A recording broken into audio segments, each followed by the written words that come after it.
So in the first part, I was talking about the different ways to ask questions about the name and where the person is coming from.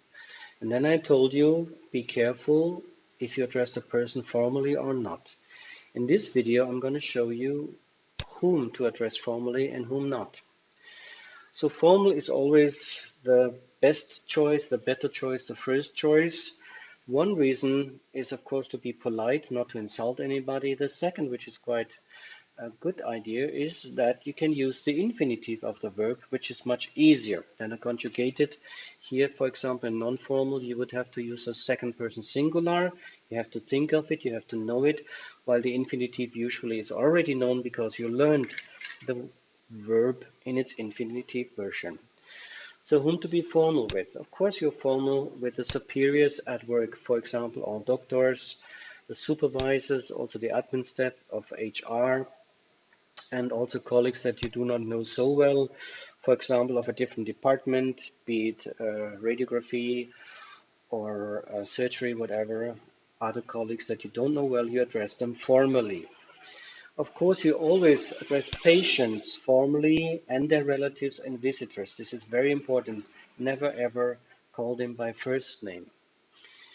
And also, it's understood that all strangers, everybody you do not know for quite a while, you address them formally. For example, offices in authorities or let's say in insurance, wherever you have contact to admin people. Then salespersons, when you go shopping, be it in a boutique, in a mall, or a bakery or a butchery, you always will address that salespersons formally. Also the waiters, for example, when you're in a restaurant. Even your neighbors, if you don't know them well yet, you don't call them by first name, but address them formally with C. Elderly person out of respect, and also people that work in the same facility as you, but they work longer than you there, even if younger. So imagine there's a person, she's maybe a little bit younger than you, but working there for 10 years. She deserves a higher respect, so you have to address her also formally.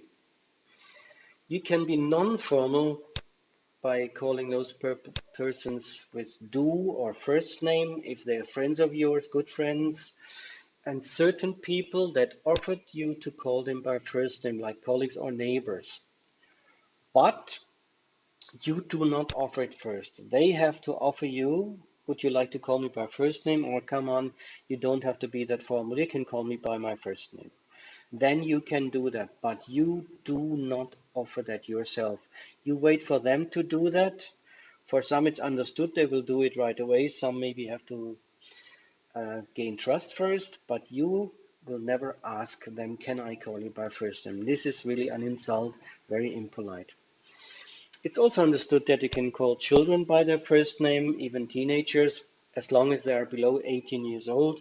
Then, if your patient is, for example, looks like a child but is 18 plus, then you have to address this patient also in a formal way by C and not by his first name.